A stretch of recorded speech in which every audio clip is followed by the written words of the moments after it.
नमस्कार, आप देख रहे हैं बिस्तक। मैं और अजय देवगन। हफ्ते के तीसरे कारोबारी सत्र में भी बाजार पे दबाव देखने को मिला। स्टॉक सरेंडर कर रहे थे, स्पेशली फाइनेंशियल स्टॉक्स। आज के सत्र में हालत थी टाइट। अच्छा, आज एशिया बाजारों का मूड माहौल बिगड़ा हुआ था। जापान और कॉस्पी दोनों ही नीचे थे। जापान तो खास तौर से वो इसलिए क्योंकि डोनाल्ड ट्रंप ने हड़का दिया था जापान को, बोल रहे थे ट्रेड डील इनके साथ नहीं होने वाली और ऊपर से 30 से 35% के टैरिफ देने होंगे जापान को। जितना भी अमेरिका टैरिफ बोलेगा उतना जापान को देना पड़ेगा। बस ये सुनना था कि एशियन मार्केट तो आज के सत्र में कांप रहे थे। ऊपर से गिफ्ट निफ्टी बता रहे थे कि हम ऊपर जाएंगे, हम सर्वशक्तिमान हैं, लेकिन वैसे हुआ नहीं। खुले तो ठीक ठाक थे, लेकिन पहले ही टिक से बाजार पे जो बिकवाली हुई है बहुत ही जबरदस्त। 5 मिनट भी तेजी टिकाऊ नहीं थी आज मार्केट की, इतनी तगड़ी बिकवाली देखने को मिली। और स्टॉक जैसे मैंने कहा कि सरेंडर करना शुरू कर चुके थे। आज के दिन का ओपन था 25,588, 25,608 के लेवल तक पहुंच गए थे। वहां पर कोई बेच गया, बहुत ही जबरदस्त तरीके से टूटे। दिन का लो लगाया है 25,378, क्लोजिंग आई है 25,453 के लेवल की। 88 अंक गिर गया निफ्टी। आज के दिन का हाई वैसे 25,608 था, वहां से टूटते टूटते 25,378, यानी कि आप समझ सकते हो दिन के दौरान जिस तरीके का प्रेशर था मार्केट पे। ये तो अंतिम आधे घंटे में कुछ सुधार हुआ है मार्केट में, लेकिन तब तक तो पिक्चर बिगड़ चुकी थी। निफ्टी बैंक दिन का हाई था 57,628, क्लोजिंग आई है 56,999, 460 अंक close to close Nifty bank गिरकर बंद हुआ है। और सेंसेक्स 287 अंक गिरकर 83,409 के लेवल पे बंद हो गया। एडवांसेस निफ्टी के मात्र 22, गिरने वाले 28। और ब्रॉडर मार्केट्स में भी पिक्चर बटी बटी थी। 1,205 शेयर चढ़ने वाले, उसके सामने 1,723 शेयर एनएससी के गिर गए। निफ्टी पे जो सबसे तेज चले वो थे मेटल्स, जिसमें टाटा स्टील और जेएसडब्ल्यू स्टील 0.25% से 3.5% ऊपर। एशियन पेंट्स के ऊपर सीसीआई ने जांच करनी शुरू की है। और मुद्दा यह है कि बिरला ओपस जो कि ग्रासिम की कंपनी है, उसने एशियन पेंट्स पे अपने पोजीशन का गलत इस्तेमाल करने का आरोप लगाया है। उसके कारण एशियन पेंट्स पे सीसीआई की जांच बिठाई गई है। लेकिन 2.5% ये ऊपर चला गया स्टॉक। आज कॉन्ट्रा मूव था। अल्ट्राटेक 1.5% ऊपर और मारुति सुजुकी भी आज के सत्र में चढ़ गया।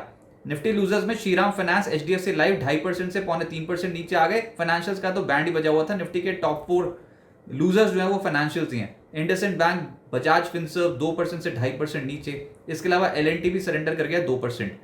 एफएनओ गेनर्स में टाटा कम्युनिकेशन, मैक्वेरी की बहुत ही धाकड़ रिपोर्ट आई इस पे। वो कह रहे हैं कि 3 साल में ये डबल होने की क्षमता रखता है। पता नहीं होगा कि नहीं होगा, लेकिन स्टॉक आज के सत्र में चढ़ गया 0.5%। फिर एबीएफआरएल 4.5% ऊपर रहा। मैनकाइंड 4% ज्यादा चढ़ गया। टाटा स्टील निफ्टी का ही टॉप गेनर बन गया 3.5% ऊपर। और बालकृष्ण इंडस्ट्री 3.5% चढ़ गया। एफएनओ लूजर्स में आरबीएल बैंक 4% नीचे, एनसीसी 3.5% नीचे, फिनिक्स लिमिटेड, टीआई इंडिया 3% से 3.25% नीचे आ गया। और चोला फाइनेंस भी टूट गया। मिड कैप गेनर्स में गैब्रियल, ये तो छा ही रहा है ना स्टॉक मार्केट पे। कल भी 20% का अपर सर्किट था, आज भी एक बार 20% का अपर सर्किट लग गया, लेकिन आज सर्किट खुल गया। अल्टीमेटली 15% चढ़कर बंद हुआ। वीनस पाइप्स 8% चढ़ा है। बजाज कंज्यूमर 7% ज्यादा चढ़ा। महाराष्ट्र स्कूटर्स और बजाज हिंदुस्तान लगभग 0.6% से 6% की चाल पकड़े हुए थे। राइट्स बाजार ओपन होते ही तेज हो गया था, 5.5% के पॉजिटिव रिटर्न दे गया। फिर कजारिया सिरामिक्स में आज मूव बहुत तगड़ा था, 5% चढ़ गया ये। एबीएफआरएल, प्रिज्म जॉनसन और एलटी फूड जैसे स्टॉक्स में 4.25% से 4.5% के रिटर्न आए। मिड कैप लूजर्स में रतन पार 6.5% नीचे, जिंदल वर्ल्ड, नारायण हृदयालय 5.5% से 6% नीचे चले गए।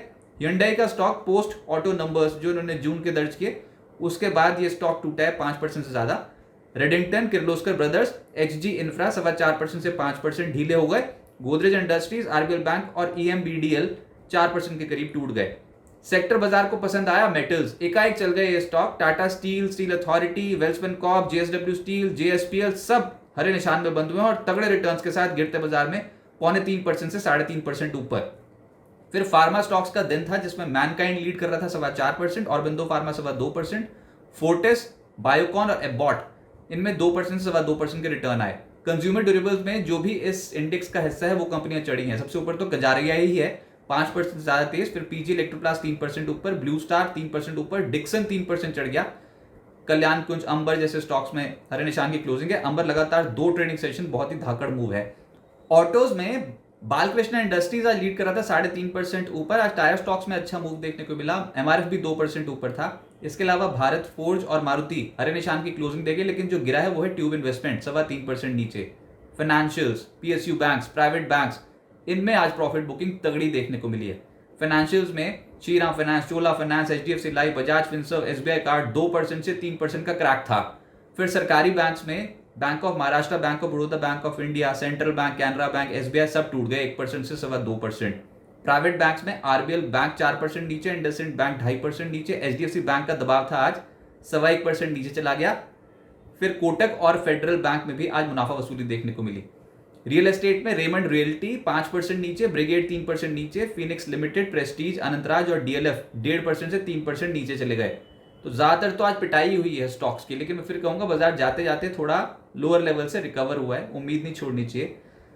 आज की जो लिस्टिंग हुई उसमें एचडीबी फाइनेंशियल्स ने अपने डेब्यू पे 13.5% के रिटर्न दे दिए। संभव स्टील ट्यूब्स की तो लिस्टिंग बहुत अच्छी हुई थी, लेकिन ऊपरी स्तरों पर टिक नहीं पाया, थोड़ी मुनाफा वसूली हो गई, लेकिन अल्टीमेटली 19% से ज्यादा के रिटर्न इसने अपने पहले ही दिन डिलीवर किए हैं।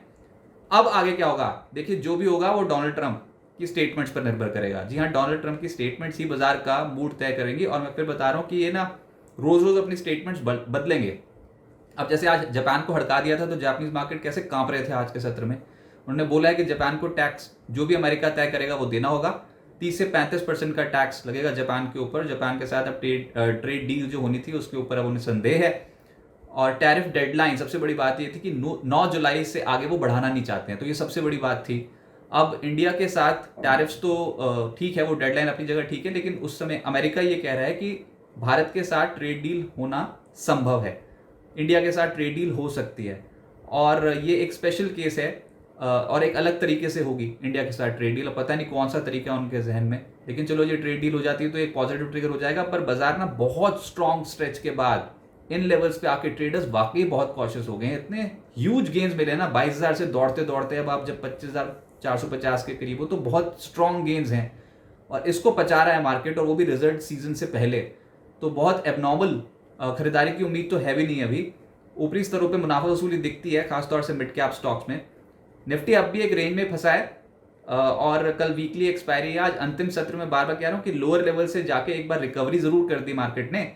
अभी फिर यही बात कि 25,350 और 25,400 के स्तर पे सपोर्ट जोन आएगा, इसके नीचे जाने की उम्मीद अभी है नहीं। और जितना आप नजदीक चलते चले जाओगे 25,350 के आसपास, वहां से एकदम से खिंचोगे ऐसा लग रहा है।